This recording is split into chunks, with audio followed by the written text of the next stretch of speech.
De prensa y ahora nos acompaña Luis Miguel Castilla, ex ministro de Economía, a quien le damos la bienvenida. Señor Castilla, ¿cómo está? Buenas noches, Marco. Gracias por la invitación. Y antes de empezar justamente con la entrevista, vamos a escuchar lo que dijo la presidenta de la República en cuanto a cifras económicas del país. ¿Cómo estamos yendo? Por lo menos lo está lanzando algo, a pesar de que no hay repreguntas. Escuchemos. Con decisión, con determinación y con voluntad política y trabajo articulado, afirmamos que el 2024 sería el año de la recuperación y lo cumplimos. Prometimos salir de la recesión y juntos lo hemos logrado. Esta recuperación es mérito del trabajo de todos, del gobierno, de los empresarios, de los emprendedores, de los trabajadores, del Congreso, de los gobernadores, de los alcaldes provinciales y distritales. Mientras América Latina cerró el año 2024 en un crecimiento del 2% y varias economías importantes de la región vieron reducidas sus proyecciones, el Perú sobresalió. Nuestra economía creció 3,3%, una de las más altas de América Latina. Según la presidenta, somos la estrella de América Latina en estos momentos. ¿De acuerdo con eso, señor Castilla? A ver, somos la economía que ciertamente se ha recuperado, pero somos la región que menos crece en el mundo. Entonces, si uno compara con el crecimiento en Asia, incluso en el África, Latinoamérica crece a tasas relativamente bajas. Entonces, obviamente, crecer a 3% es bueno comparado con el resto de países, pero en el concierto internacional estamos relegándonos cada vez más.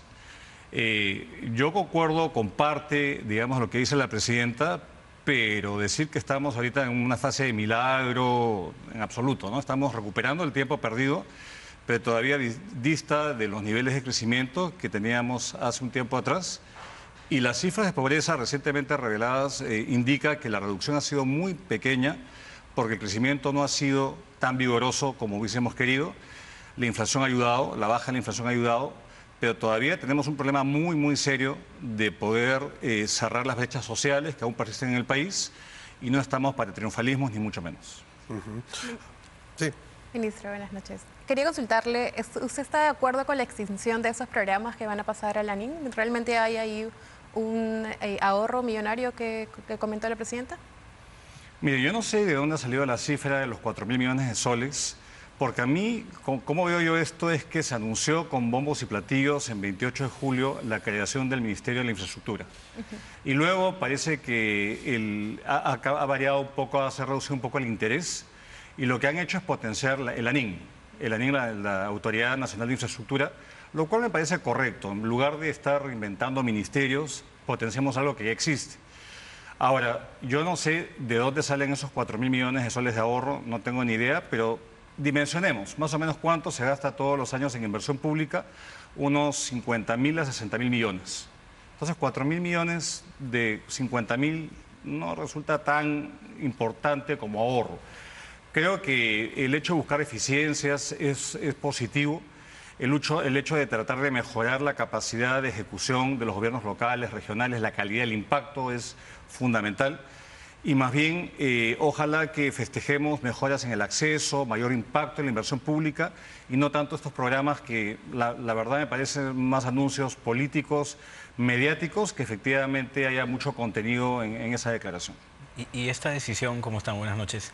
¿Esta decisión tiene ciertos peligros? ¿Tiene ciertos, digamos, que la opinión pública debería poner atención de que no ocurra? Es poco lo que se sabe, Ricardo, porque, a ver, creo que si se trata de buscar eficiencias en el Estado, eso es positivo. Hubo un estudio en el BID hace unos años que más o menos calculó que las ineficiencias en el sector público nos cuestan más o menos 2,5% del PBI. Estamos hablando de casi 30.000 millones de soles que se pierden todos los años por ineficiencias. Y si es que lo que está impulsando el Ministerio es buscar eficiencia, pues en buena hora. Pero a mí me parece que el riesgo es de vestir a un santo para vestir a otro. Hay unidades ejecutoras importantes de transporte que pasarían a esta nueva entidad en el caso de salud y en el caso de educación, el PRONIED y el PRONIS, que son las ejecutoras más importantes de esos ministerios, pasarían a esta unidad especializada en inversión pública.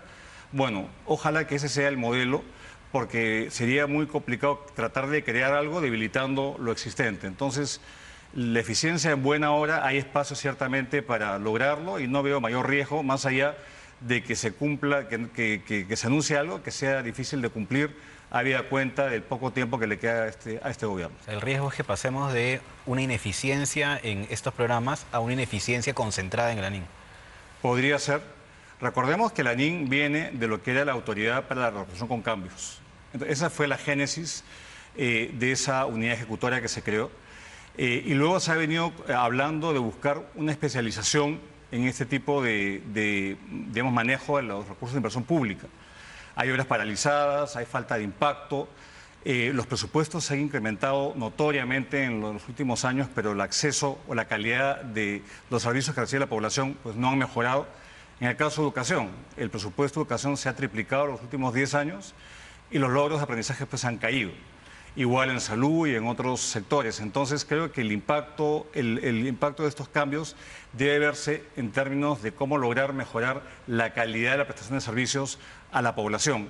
Y pasar de un lado al otro, la verdad que eso no asegura que así sea. ¿Y en qué tiempo podríamos exigir, digamos, tener resultados que tengan impacto en el servicio, como dice usted? Mire, yo creo que es un tema continuo. El MEF, de hecho, tiene dentro del presupuesto, tiene una unidad de calidad del gasto. Muchas de las reformas que el Ministerio de Economía está emprendiendo para adherirnos a la OCDE implica mejorar la calidad del gasto y hacer que la asignación de recursos y el impacto que se tiene pues, sea visible para la población. De lo contrario, a mí me parece que es un boomerang anunciar cifras históricas, ejecuciones contables muy elevadas, pero la población no lo percibe. Y eso puede generar pues, una expectativa incumplida y una frustración de parte de la población. Ahora, este anuncio se ha dado en medio de conocerse que la presidenta quiere aumentarse el sueldo o que se ha solicitado ese aumento de sueldo. ¿Usted está de acuerdo con eso? ¿Realmente cree que es un pedido que viene de la ley de servir o es más un pedido propio? A ver, la ley de servir se aprobó hace 10 años y trataba de alguna forma de ordenar un sistema que no era muy meritocrático. Teníamos muchos CTS, que eran trabajos que supuestamente eran temporales en el tiempo y divinieron en permanentes, leyes del Congreso que aprobaban escalas aquí y allá. Entonces se intentó hacer una reforma del servicio civil, empezando por todos los servidores públicos y los ministros y altas autoridades fueron los primeros en incrementar el sueldo, que como dijo el anterior invitado, el exministro Nieto, fueron cortados a la mitad por una medida demagógica del gobierno de Alan García II. Los presidentes desde el 2013 hasta la fecha han decidido no aumentarse el sueldo. Esta decisión parte, en mi criterio, de la presidenta y de la PSM. El MEF es quien administra, digamos, él es el responsable de fijar la remuneración del sector público. Es su competencia, pero obviamente no van a ser del propio MEF decirle, presidenta, subes el sueldo, ni mucho menos. Me parece que eso es lo correcto, sincerar la planilla pública, que haya una pirámide donde el más alto funcionario perciba más ingresos, pero toda la crítica radica en el timing. Hacer esto a esta altura del gobierno y con la falta de resultados creo que no es lo más adecuado. Si se quiere efectivamente sincerar, pues que se haga para el siguiente gobierno y así se quitaría toda la crítica o decir que esto no fue idea del gobierno y punto. Pero esto no nace del MEF. Esto le han pedido al MEF que efectivamente lo viabilice a través del informe que produjo y que ha sido de conocimiento público hace poco. Hace unos días yo lo entrevistaba y le decía sobre la CTS, le preguntaba sobre la CTS y me decía que Salardi tendría que oponerse porque si no traicionaría un poco a las ideas que él tenía. Hoy se aprobó, es más, ni siquiera es automático porque ya en la misma resolución sale de que debería retirarse. ¿Cree que Salardi está recibiendo presiones justamente para aprobar sin oponerse a este tipo de situaciones? Bueno, todo ministro de Economía recibe muchas presiones y hay batallas que uno tiene que librar y otras no. Lo que ha pasado en el Ministerio de Economía en general es que ha tirado la toalla antes de tiempo y no se ha enfrentado al Congreso porque quizás no quería dar la pelea o porque tenía otras agendas que quería priorizar. Entonces, a mí me da la impresión que el ministro está siendo muy pragmático y diciendo, acá no voy a ganar, entonces me pongo de lado. Pero el problema de eso es que claudica el rol que tiene el Ministerio de Economía de ser el que raya la cancha y decir, hasta acá nomás. Y hay instrumentos, ¿no? Hay instrumentos de observar leyes, incluso se puede elevar al Tribunal Constitucional iniciativas de gasto cuando esto se aprueba en el Congreso, por insistencia. Entonces yo creo que finalmente es tratar de manejar la debilidad política y escoger ciertas batallas. Ciertamente el ministro ha preferido, en mi criterio, priorizar el nuevo marco legal para las APPs, las asociaciones público-privadas, acelerar la inversión. Esa es la agenda que él trae y probablemente haya tenido que negociar o pasar por alto que se aprueben leyes antitécnicas populistas como la liberación del CTS o lo que se viene cocinando como por un octavo retiro de los fondos de los afiliados de las AFPs. Habrá que ver, pero yo no veo que el MEF haya recuperado aún esa posición que tenía de sentarse y decir, oye, esto va, esto no va, por tal razón, y ser como el adulto en casa. Eso parece que todavía no llega a percibirse del todo, incluso en la gestión del ministro Salardo. Yo no sé si tiene usted algún alcance con respecto al acuerdo que ha llegado Estados Unidos con China, ¿verdad? ¿Y qué efectos podría tener al Perú? Mire, acabo de ver el cable que ha salido, se ha negociado en Suiza. Lo que ha llegado a ser un embargo entre el comercio de ambos países, con tasas de aranceles por encima del 100% que imponía Estados Unidos a China y viceversa. Era como decir, no vamos a transar los dos países, que son las dos potencias más importantes del mundo. Creo que cualquier acuerdo significa una reducción de los aranceles sujeto a una serie de requisitos que no los conocemos. Yo creo que esto va a ser positivo porque de alguna forma la realidad está siendo tan grande de que está haciendo retroceder a Estados Unidos en su pretensión de imponer aranceles y sin que esto traiga pues una respuesta, una represalia de parte del país que ha sido víctima de ese incremento de aranceles, que es un impuesto a la importación. Me parece que el mercado va a reaccionar muy positivamente porque lo que teníamos era una guerra comercial, digamos, sin tregua, que estaba sometiendo al mundo a una recesión probable hacia el año entrante, este año, el año entrante, y esto lo que va a tratar de hacer es que la racionalidad nuevamente se logre imponer. No puedo opinar más porque no tengo el detalle de ese acuerdo, pero un acuerdo significa una reducción. No puede ser obviamente mantenerlo donde está y ni un aumento, sino ir escalonadamente reduciendo los aranceles a un nivel, digamos, que va a seguir siendo alto. Yo escuché un tuit de Trump que decía que él ofrecía 80% de arancel, igual 80% es altísimo. Claro. En nuestro país el arancel promedio es 2%. En Estados Unidos era 2% antes de Trump.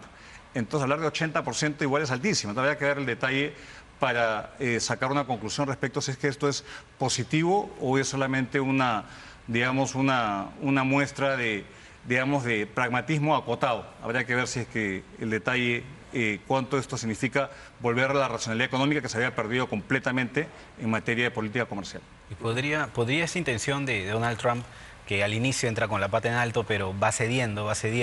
De hecho, a Perú le impuso aranceles también. ¿Cree usted que esta tendencia a ir cediendo, a ya, digamos, estabilizar un poco el piso, puede también, de cierta manera, en un corto plazo, afectarle positivamente al Perú? Digamos que este arancel vuelva a reducirse como estaba antes. Yo dudo que se reduzca más porque el piso es 10% a todo el mundo. Entonces estamos hablando de niveles astronómicos de más de 100%, que estaba ya afectando a la economía estadounidense, al consumidor que tenía que pagar más por los productos que consumía, a las cadenas de producción. Entonces, esto lo que muestra es que efectivamente la negociación y el acuerdo es lo que el gobierno americano estaba buscando. Esto podrá negociarse con la Unión Europea, con Japón, el Reino Unido, que también tiene un acuerdo, con China, pero que vayamos nosotros a reducir, volver a lo que teníamos en el TLC, me parece deseable, pero me parece que no tenemos nada, digamos, somos muy pequeñitos como para poder tener una incidencia fuerte en las decisiones de política de ese país. Yo saludo la forma como el gobierno ha estado enfrentando esto, valorando la relación que va más allá de lo comercial, pero en estricto senso somos muy pequeños y probablemente si no reduce bajar la valla del 10% flat a todo el mundo a un nivel más bajo, probablemente nos quede 10% sobre costos a nuestro comercio que va hacia ¿Le ese baja a país. todos o no nos va a O no bajar? baja. Señor Castilla, finalmente, quería preguntarle si también tenía información con respecto a que la SUNAT ha perdido justamente en un proceso con Las Bambas, Chinalco y por unos impuestos que debieron haber pagado, pero que estos se han reducido del 30%, me dicen, al 6%. No sé si usted tiene entendido. Mire, sobre yo algo. no tengo conocimiento de esa decisión de SUNAT, pero sí tengo conocimiento de una controversia Ajá. entre Las Bambas, en las empresas chinas y SUNAT, en el sentido de que las empresas chinas tienen como dueño el gobierno chino, pero también tienen como fuente de financiamiento a los bancos que son propiedad del gobierno chino. Entonces, lo que SUNAT ha estado reclamando es que ha estado acotando a estas empresas porque ha interpretado que el pago de los intereses de la deuda que han tomado de los bancos chinos ha sido también una forma de pagar dividendos a su accionista o el gobierno chino.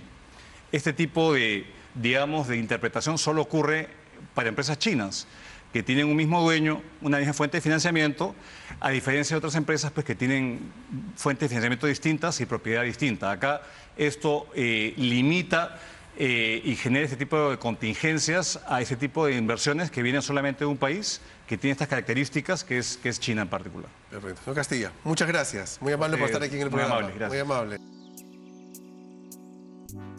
I can't see the issue. Yeah, believe me, I need to keep myself alive.